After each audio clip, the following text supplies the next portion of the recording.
Nietzsche once wrote that the snake that cannot shed its skin must perish.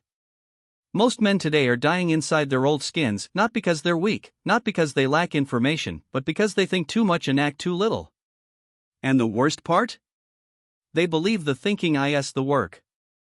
Overthinking is not intelligence, it is fear wearing a costume. Friedrich Nietzsche himself spent years as a university professor, brilliant, celebrated, surrounded by books and ideas.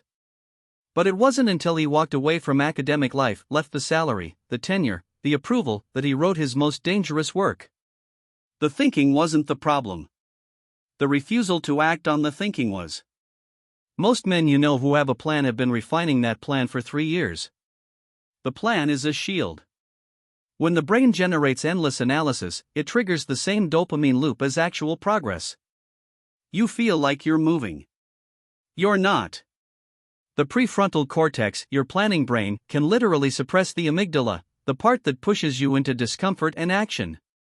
Overthinking is neurologically soothing. That's why it's a trap. You feel productive while standing completely still. The overthinker builds a prison out of what-ifs and calls it wisdom. Consider Hamlet, Shakespeare's most famous overthinker. He knows Claudius is guilty. He has the motive, the opportunity, the moral justification. But he spends 5 acts interrogating the certainty. By the time he acts, everyone is dead, including himself. Most men aren't dealing with murdered fathers. They're dealing with whether to quit a job that's killing them, end a relationship that's gone hollow, or start something they actually believe in. And they're running a Hamlet script on a Tuesday morning decision. Nietzsche called this the paralysis of the decadent.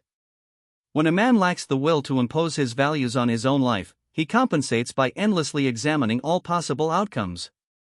It feels like thoroughness. It is actually a refusal to take responsibility for a choice. Because if you never fully choose, you can never fully fail. The what-if loop is a way to avoid ownership.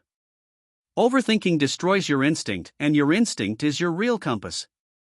Marcus Aurelius did not sit in his tent before battle running probabilistic models on Roman troop formations.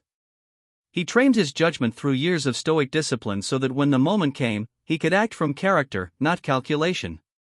His meditations were not plans, they were calibrations. He wasn't thinking about what to do. He was building the kind of man who would know what to do without thinking.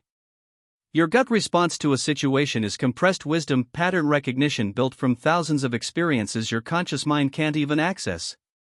Nietzsche called this the Dionysian force, raw, instinctive, creative power. Overthinking is Apollonian, structured, analytical, orderly.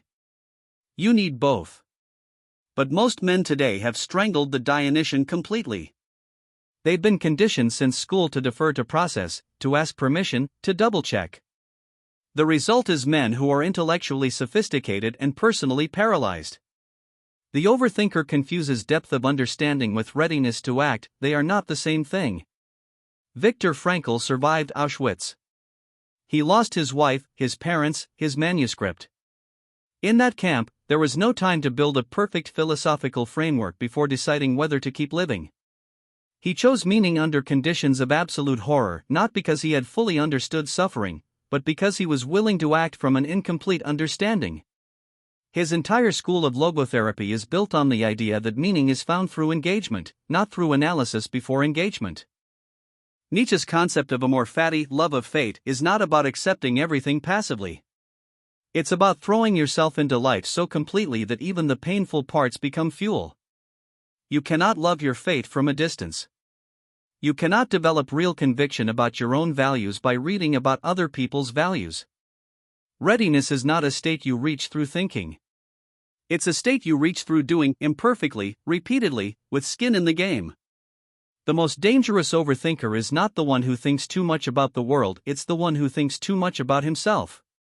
Kierkegaard, one of the most brilliant philosophical minds in history, was so deep in his own head that he broke off his engagement to Regine Olsen, the woman he genuinely loved, because he had theorized himself into believing he was too complicated for ordinary human happiness. He wrote 3 pseudonymous books processing the breakup. He died at 42, alone, having constructed the most elaborate intellectual justification for never fully living. Self-referential thinking, the loop where you analyze your own analyzing, is the deepest trap. Nietzsche called it the nausea of self-consciousness. When a man becomes his own primary object of study, he loses the ability to forget himself, and forgetting yourself, getting absorbed in something outside yourself, is actually the core mechanism behind meaning, flow states, and real connection. The overthinker's selfhood becomes a cage. The exit is not more self-knowledge. The exit is commitment to something larger than the self.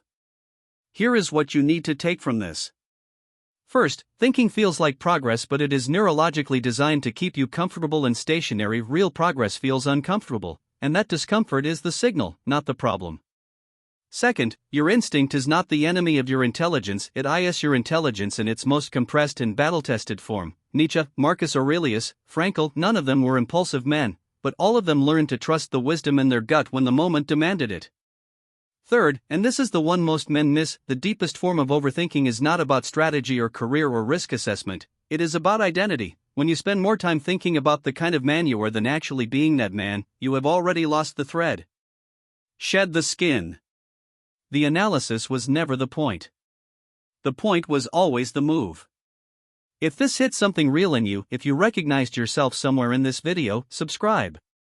We drop one of these every Tuesday and Friday. No fluff, no motivational wallpaper.